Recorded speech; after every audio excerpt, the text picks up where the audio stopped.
Invincible Season 4 is back, and we just got our first look at the Viltrumite War, and I cannot lie, this is insane. I really like the flashbacks and seeing how Viltrum was before Thragg took over, and it really does show how much better of a leader Argal was. Yes, Thragg is strong and smart in his own regard, but Argal seems to have a level of understanding that Thragg doesn't completely have yet. Like, the first thing Thragg does is instantly call for a war within his own people, killing like half of the population, and proves instantly he's always been set on becoming the strongest, even if that is at the expense of his own people. Like, I just see that as kind of insane. Like, maybe Argal would have did the same thing, I'm not sure. I also think it's kind of weird how once a Viltrumite dies, they're weak, but once Argal died, everyone's like, oh, Argal, no, we must follow his word forever. Maybe it's because he didn't get a fair fight and he was assassinated, I'm not sure, but I thought they respected strength, so when they die, they're like, oh, you're weak. I don't know. I digress. Let's move on from this. But back to Thragg, and I'm still convinced he did this as a major deterrent to anyone who would turn on the Viltrumite Empire or try to assassinate him next. And after this little history lesson with the flashbacks, we get caught back up with our crew after the Telescria fight, and this time they want to take the fight to Thragg, thinking he is vulnerable and fling back to Viltrum. So even if it's a horrible idea, they decide to go to head out there, but unlucky enough for them, it was an ambush, and all of our main characters, even the strongest ones, are getting beat down enough to the point where it's time to start worrying. And we really have to start worrying when Nolan goes after Thragg, because Thragg hits Nolan with the meanest, most disrespectful sidestep I've seen in any show ever. Like, you cannot be serious, Nolan, my boy. You are never gonna recover from this. And on top of that, bro gets hit so hard he gets sent down to Viltrum like an asteroid, and once he's down there, here comes Thragg, and Thragg gives his little "come back home, Nolan, I'll forgive you" speech, but Nolan is like, nah, I'm good. So Thragg winds back a punch so hard he literally becomes an airbender, and he punches Nolan straight back up into space like Nolan can't do anything. And I don't know how anyone plans on stopping this dude. Like, he even makes Nolan look like he's the weakest Viltrumite ever. But after even getting beat down,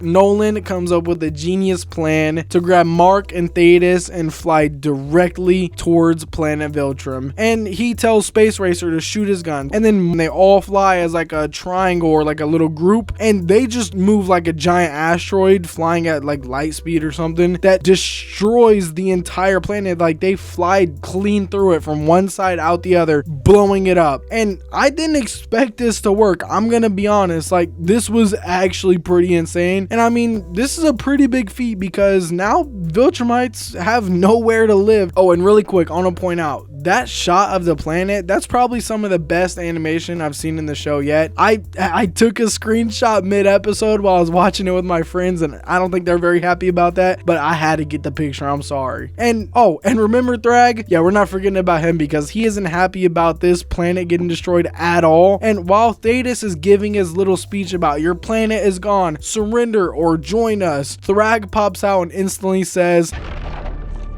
I choose death! And yes, I mean, within a split second of him showing up, he instantly kills Thetis by ripping his head off. And this motherfucker is scary when he's mad, like genuinely scary. And then this dude Marks literally just starts shitting himself. Like, imagine fighting someone who, when you hit as hard as you can, nothing happens, and when you try to run away as fast as you can't outrun them. Like, it doesn't matter if you choose fight or flight, you're cooked either way. And speaking of Nolan getting messed up, tells Nolan, I was too quick with Thetis. I won't make the same mistake with you. This dude literally puts his fist through Nolan's chest. Like, he blows a hole straight through his chest, and we see the strongest character we've seen so far get taken out in one hit. And this was genuinely insane. Like, I thought Nolan was dead, and I don't know if it's plot armor or what, but Thragg, after taking them both out, decides not to finish him off because, and I quote, we are too few already. And I mean, you can't blame him because even though they're his worst enemies, after all that, Thragg's goal is to repopulate the Viltrumite species, so he just leaves. And after Mark and Nolan recover, they find out the Viltrumites are just gone. Like, all the remaining Viltrumites are just gone, and nobody knows where they went until Mark has an insane realization. I mean, They've gone to Earth. And this isn't good for anyone because even Nolan could wipe out every single hero on Earth. So imagine someone on Earth who can even make him look weak. And I want your opinions on this. What do you think Thragg is doing down on Earth? Do you think he's hiding? Do you think he's killing people? Like, let me know down below what you think. Oh, and I did not forget the Conquest fight. I have a special video planned for him that will come out soon. And if you enjoyed this video, stick around because we talk about stuff like this all the time. And as always, stay curious and keep the conversation going.